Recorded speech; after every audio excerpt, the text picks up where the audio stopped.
একটু চোখ বন্ধ করে ভাবুন তো, মাত্র কয়েক বছর আগে $1 দাম ছিল 85 টাকা, আর এখন 120 টাকা ছাড়িয়েছে। কেন এমন হলো? রাতারাতি কি বাংলাদেশে ডলারের ঘাটতি তৈরি হলো, নাকি এর পেছনে আছে অনেক গভীর রহস্য? আজ আমরা সেই রহস্যই খুলে বলবো। জানতে চাইলে ভিডিওটির শেষ পর্যন্ত থাকুন। হ্যালো বন্ধুরা, তথ্য দর্শনের এ পর্বে স্বাগতম আপনাদের। আজ আমরা কথা বলবো সেই বিষয় নিয়ে যা আপনাদের বাজার দর থেকে শুরু করে বিদেশ ভ্রমণ সব কিছুতে প্রভাব ফেলছে। ডলার সংকট আর টাকার মান কমা। কেন আমরা আগের মতো স্থিতিশীল থাকতে পারছি না, এই ভিডিওতে আমরা ধাপে ধাপে বুঝবো। ডলার সংকটের আসল কারণ কি? কেন আমাদের টাকা দিন দিন দুর্বল হচ্ছে? সরকার কি করছে আর ভবিষ্যতে কি হতে পারে? তো চলুন শুরু করা যাক। প্রথমে একটু পিছনে ফিরে যাই। 2020-21 সালে করোনার আঘাতে রপ্তানি ধাক্কা খেল, প্রবাসীদের আয়ও কমলো। এরপর এলো 2022 সালে রাশিয়া ইউক্রেন যুদ্ধ। জ্বালানি, খাদ্য, গম সব কিছুই দাম বেড়ে গেল। বাংলাদেশ ব্যাংকের বৈদেশিক মুদ্রার রিজার্ভ তখন কমতে শুরু করলো। ডলার আসছে কম, খরচ হচ্ছে বেশি। ফলস্বরূপ সংকট তৈরি হলো। এবার আসল বিষয়ে আসি, কেন ডলার সংকট তৈরি হলো।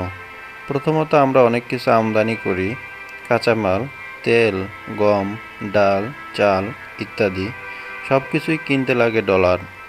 দ্বিতীয়ত, রপ্তানি নির্ভরতা কম। তৈরি পোশাক ছাড়া আমাদের আর বড় কোনো আয়ের উৎস নেই। তৃতীয়ত, রেমিটেন্স কমেছে।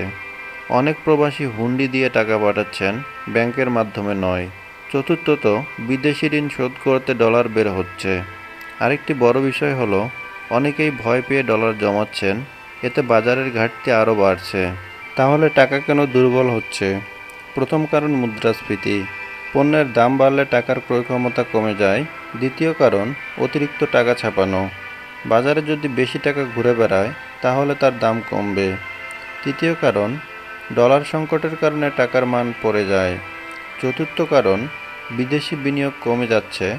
যখন বিনিয়োগকারীরা টাকা তুলে নেয়, তখনও চাপ পড়ে। এখন প্রশ্ন হলো, সরকার কি করছে? বাংলাদেশ ব্যাংক রিজার্ভ থেকে ডলার বিক্রি করছে। অপ্রয়োজনীয় আমদানি কমানোর চেষ্টা চলছে। রেমিটেন্স ব্যাংকের মাধ্যমে পাঠালে বাড়তি প্রণোদনা দেওয়া হচ্ছে। বিদেশি বিনিয়োগ বাড়াতে নতুন নীতিমালা নেওয়া হচ্ছে।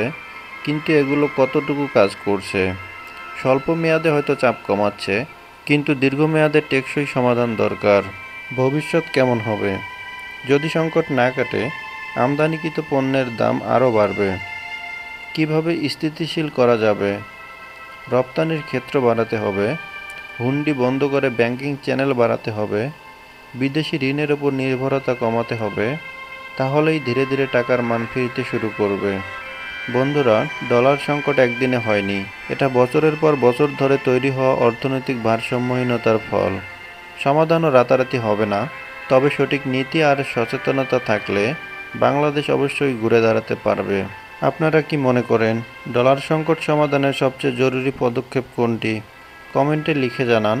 ভিডিওটি ভালো লাগলে লাইক দিন, বন্ধুদের সাথে শেয়ার করুন, আর এমন তথ্যবহুল ভিডিও পেতে সাবস্ক্রাইব করে রাখুন। ধন্যবাদ।